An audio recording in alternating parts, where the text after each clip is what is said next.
मैं एक नाच गीत लेके आई हूँ। अच्छा लगेगा तो प्यार दुलार बरसाना और कमेंट में बताना आप लोग को नाच गीत कैसा लगा।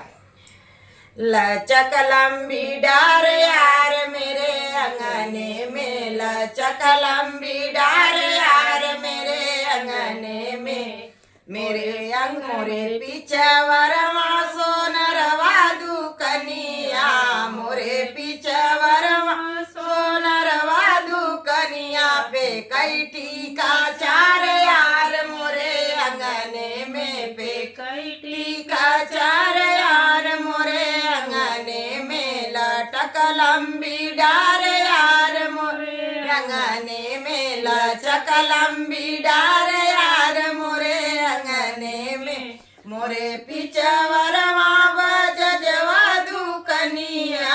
मोरे पिछवरमा बजजवा दुकनिया पे कई चुनरी चार यार मोरे अंगने में, पे कई चुनरी चार यार मोरे अंगने में, लचक डरिया चार लचक लंबी डार यार मोरे अंगने में, लचक लंबी डार यार मोरे अंगने में, मोरे पिछवरमा एलुवैया दुकनिया,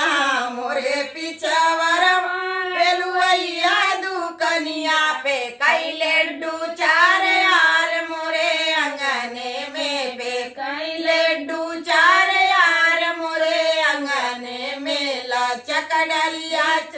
लचक लंबी डार यार मोरे अंगने में, लचक लंबी डार यार मोरे अंगने में, मोरे पिछवरमा कोहरवा दुकनिया,